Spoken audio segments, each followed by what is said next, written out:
It's a mayor of New York City. I understand, but New York City is different. It is our financial capital. It is our cultural capital in many ways. It's New York. You know, I would say LA is the cultural capital. Our biggest export is culture. Well, look, I mean, the entertainment industry, the TV and film industry. Although my early years were all dominated by New York as a suburb of New York. My father worked in New York, New York TV, New York sports teams, and then I lived there twice in my life. Yeah. I very much know New York. I'm not fond of it. You know, I respect it, but there are reasons why I never wanted to live there, and I love here. That's just, personality thing. But New York is New York. It's definitely it's the media capital, the financial capital. It is a bellwether like no other city is in this country. Do you think the mayor, that one person, if he is a democratic socialist, do you think that he would have the power and influence to be able to usher in socialism? He definitely has the power and influence to elect J.D. Vance or whoever is the Republican candidate next time. It is a walking commercial for the Republican Party nationally. I think the Republicans are going to... When you let the Democrat socialists, and now they're actually calling themselves socialists, when you let them take over a major American city, this is what you get. The state-run grocery stores, which work so well in Cuba and the Soviet Union and Venezuela, just bad ideas. And again, this ugly streak, streak of anti-Semitism. Bill Maher, hosting progressive commentator Brian Tyler Cohen, says New York City Mayor Zohran Mamdani has bad ideas and claims he is an anti-Semite. Who's the most popular politician on the left? AOC? I don't know. One of, but who's Bernie? Bernie is Bernie is. I mean, he's not a capitalist. You know. No, he's not, and he's also not president. He's not. But never would be. But neither is Mamdani. No, but he will. Trust me, he will be featured in the campaign commercials. But they're going to feature people. They boogeyman everybody. Yeah, but you don't have to boogeyman him. He does it to himself. But they'll do it regardless. Nancy Pelosi, Hillary Clinton, Gavin Newsom. Yeah, but they make anybody into boogeyman. It has. I think it was just have more weight when it's real. I mean, when you can really show it. But they can't show it. Maher is the latest 60-plus-year-old to fall for it. Or maybe. New rule, if converting to Islam is all it takes to get the terrorists off our backs, then all I have to say is... Comes from a hate-filled holy book, the Quran. The most popular name in the United Kingdom, Great Britain, this was in the news this week, for babies this year was Muhammad. Am I a racist to feel I'm alarmed by that? Because I am. When that stuff is in your head, it just gives you this neurological disorder. Talk to women who've ever dated an Arab man.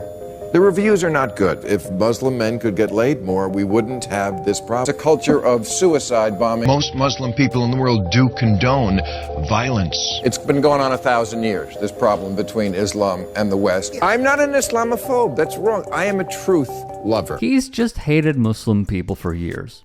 By the way, is Bill Maher showcasing Chuck Schumer's book and his weird obsessions with a made-up family potentially guiding his policies? Yep, it appears he is.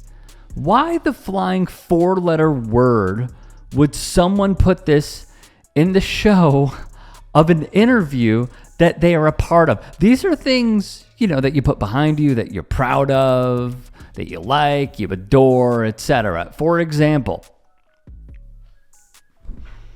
I mean, how bad can you butcher this, dude? I know he is out of touch. I'm aware that he's out of touch. But my God, you're putting up Chuck Schumer's book about the Baileys in the background of your shot? And it's like perfectly turned. It's the only book that you can make out on the shelf. Wow. Anyways, onward. What I can say is the misrepresentation of Zohran is almost unprecedented to me. There is everything, anyone who listens for even a few minutes, you understand this is a profoundly humanistic person. He is someone who cares about communities from the grassroots, who has a just a passionate feeling for New York City and our neighborhoods and all the different beauty in them, human beauty, and was willing to take a huge chance and try and do something that he knew almost everyone would tell him was impossible. And I find the nobility of spirit in that. And then for his trouble was claimed by some to be all sorts of things he wasn't. He is not an anti-Semite. Let's start with that. I love this human ability to believe what you hear. And I have people, friends of mine, saying, oh, he's anti-Semite, until I say to them, one, I'll look him in the eye and say, no, he's not. And then I'll say, show me the evidence that you're using to back up that very, very, very serious charge. And Mehdi, I cannot tell you how many people are like, oh, okay, no, I actually don't have anything. For Maher, though, But she wants to drive. They want the best part of America, the modernity. They want all the good stuff. They want to have a cell phone to call to say, hey guys, come over to the beheading. it's business as usual. Yeah, I saw the clip of you on Bill Maher. I'm not a big fan of Bill Maher. Oh, yeah, no. He's undercover, right wing, racist. What was funny is the comedian dude. Harlan Williams. Yeah, he, during the commercial, he was like, man, I really agree with everything you're saying. They just told me I'm supposed to do this. I'm supposed to be the funny one and, you know, make fun of you to keep it light so people will watch more, you know. That's crazy. So look, am I surprised that Bill Maher would continue to go back to the well and bringing up the same tiresome talking points? No, I'm not. I just covered a story about how the NYPD went after a musician who was probably near the same age as Maher, performing near the subway, and 5 officers got called. 5. He was peaceful. He did absolutely nothing wrong. And he had to pack up and leave. I am seeing videos of officers playing Candy Crush near the subway. I am seeing videos of officers go to folks trying to make a living with fruit stands and smoothie stands and drink stands and pouring out the contents and then removing them. And I must ask, people that are performing, trying to make a living, being peaceful,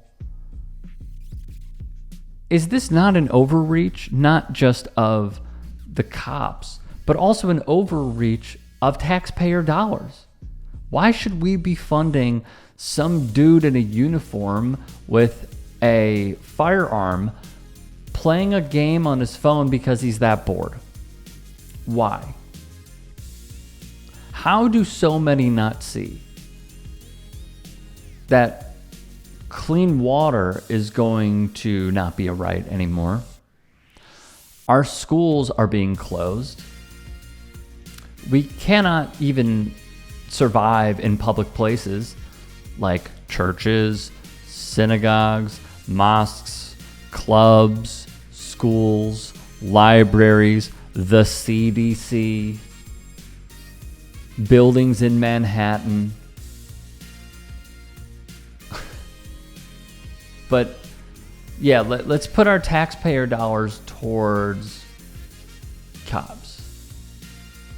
And his tiresome talking point as well. Oh, the state-run grocery stores are bad. No, it's just taking it away from private equity. You think Kroger isn't strong enough, Bill Maher? Is that what you're saying? I mean, like, this pro-genocidal freak has been given a platform for so long, and it is important to fact-check this stuff because that video and his interviews perform very well. Like, too well. And I do think it's important for there to be dissent. But when so many view this guy in a certain light that is not for progressive causes, but is actually a guy who would wine and dine with a fascist, well, you know what? I think we know who's on the right side and who's on the wrong side. Just because he is, pro-reproductive rights, how low is the bar at this point? Or rather, how low is the mar? No, but seriously, if you're in New York City, do not let Eric Adams or Andrew Cuomo win. They are despicable, loathsome human beings who do not deserve to be in public office.